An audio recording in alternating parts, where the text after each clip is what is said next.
don't recall being told that. And you didn't write anything in your report about her being able to pinpoint the location of voices she heard behind the high school, right? No, sir. Other than telling you that she heard yelling, did she give you any other indication of where that yelling was coming from? Yes, down by the field. She just said in a general way it was coming from down by the field. Correct.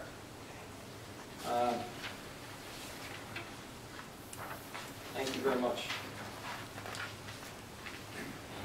Mr. Stevens?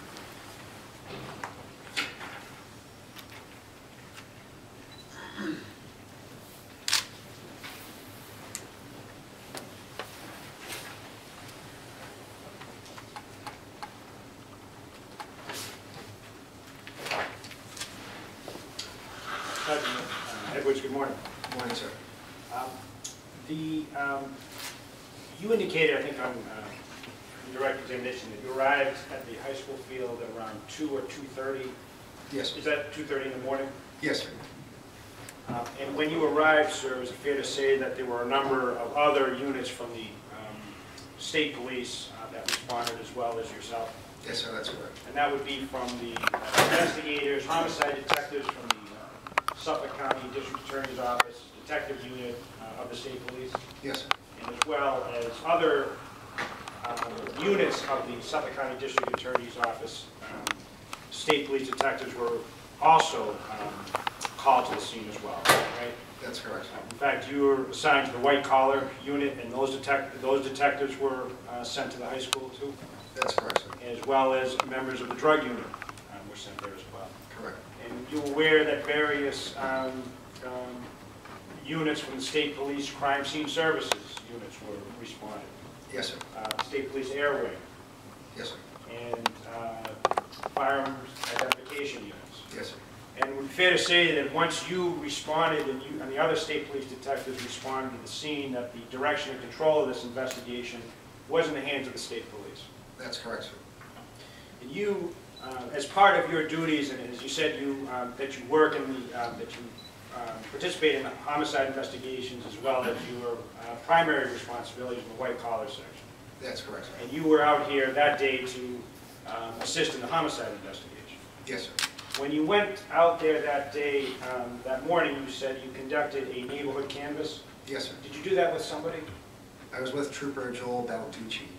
And what unit is he assigned to? He's assigned to the State Police Homicide Unit. And it's fair to say that the two of you spent much of that morning going from door to door, various houses in the area of Revere High School in order to conduct this canvass. Yes, sir. When you were conducting the canvass, and would it be fair to say that these are that these interviews that you conduct, these are not interviews where you bring somebody back to a police station to interview them on tape? No, sir. The primary purpose is to look and locate individuals who might have heard or seen something. That's correct, sir. And that if they may have heard or seen something, you would take down some of that information and pass it along to the primary investigators. Yes, sir. And that's what you were doing here that day? Yes, sir, exactly. So when you went to investigate, or when you went to the home of Miss Malady, did you go with somebody? I was with Trooper Balducci at that time. And while you were interviewing Miss Malady, was Trooper Balducci interviewing somebody? Yes, he was. And who was he interviewing? A Joshua Boxbaum, B-A-X-B-A-U-M. And did you two conduct these interviews separately?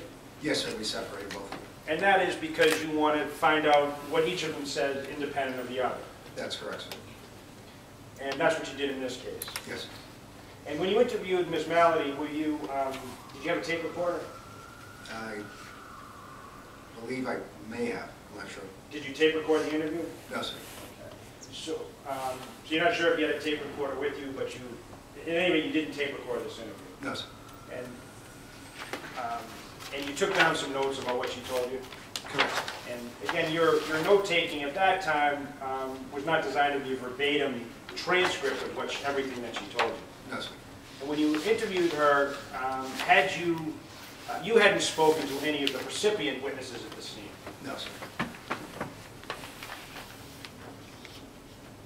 And so you took down some information and you wrote a report about it? That's correct, sir. Following your work that morning in conducting the canvass, and by the way, the report that you wrote, was that a verbatim transcript of every single thing that she said to you? No, sir, it wasn't. Is it fair to say it was a summary of some of the information that she provided you that morning? That's correct. And as you sit here today, do you have a specific memory of everything that she told you? No, sir. And that's why you write a report. Correct. When you, following that interview, you interviewed a number of other individuals in the area. Would that be fair to say? That's correct, sir. Okay. And that would include, who are some of the people that you interviewed that morning, if you recall? Mr. Janaco, there are other names. Can't remember off the top of my head, but I do have. But you spoke to a number of people, you just don't quite recall at this moment who those people were. Correct, sir. And at some point that day, were you dispatched to go to Margarita's restaurant? On Sunday. On Sunday you went there? Yes, sir. And your responsibility, or the reason that you went there was, in part, as part of the investigation of the conduct of the police officers, William Soto, Stacy Brazzi, and Evan Frank. That's correct, sir. And in that course of that portion of the investigation, you spoke to the waitress there, Yes, sir. and the person would serve drinks to that group, Yes, sir. and you did an interview and a report about that. Yes, sir. And did you collect some documents when you went there as well? Yes, sir. And what type of documents did you collect? The register receipt from the items that they had purchased throughout the night, as well as surveillance video. And you collected those items? Yes, sir.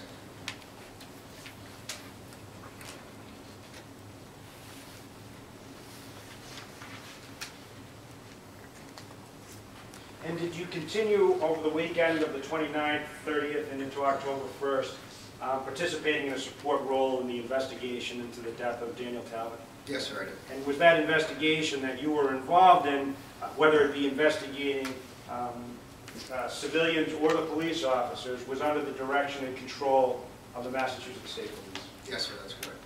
I have nothing further. Thank you. Just very briefly, when you went out at 2:30 and got to the scene, do you recall whether there was crime scene tape off when you got there? Yes, sir, there was. Okay. And was there someone there keeping a log of everybody who went in or out of the crime scene area that was taped off?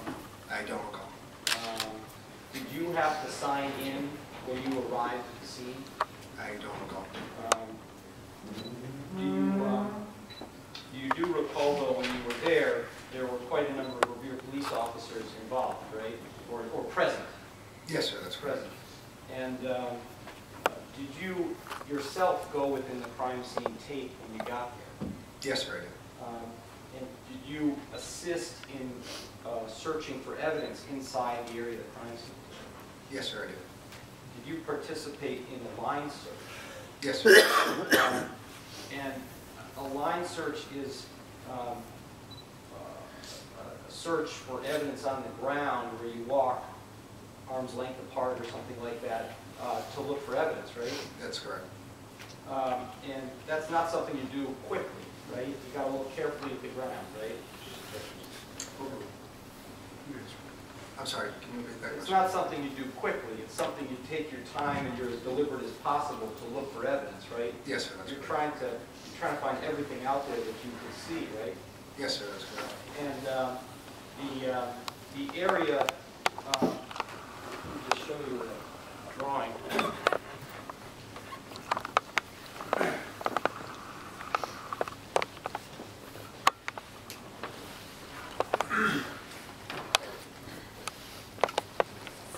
You recognize this, Exhibit K, as a schematic drawing of the area behind the high school at Revere? Yes, sir. Can you see that okay from where you are? Yes, sir. And the area that you participated in the line search was from down here by the truck at the entrance to the walkway between these two fences down towards the bleachers, correct? Objection, Mr. Stevens, I think you should rephrase that. That's a leading. Okay. Can you tell us where the line search was that you participated in? The area where the blue vehicles parked, Okay. down to the right. Down to the right, this direction? Or this direction? This is my right. Okay, you're right. Okay, so down in this direction, yes? Correct. Okay, and how far down did you go?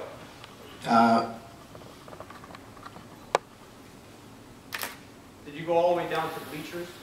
Yes, sir, we did. Okay, so representationally, these represent the bleachers, okay, Yes. on this drawing?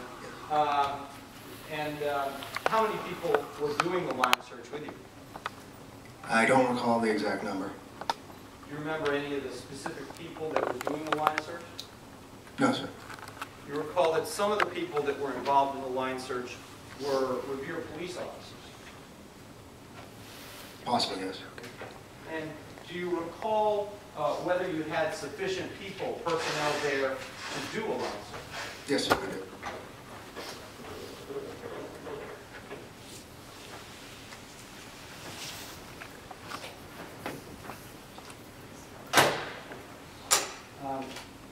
Now, you said that when you spoke to, after you spoke to Rebecca Malati, you wrote a report that wasn't verbatim, right? That's correct.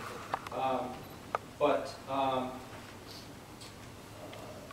if she had told you she was able to pinpoint voices to a particular location behind her house at the ball field, would that have been a fact important to you that you would have written down? Yes, And you didn't write anything down about that, right? correct. Nothing. Anything else, Mr. Chairman? No, no. Mr. Davis, Mr. Chairman? All right, thank you very much. Thank you.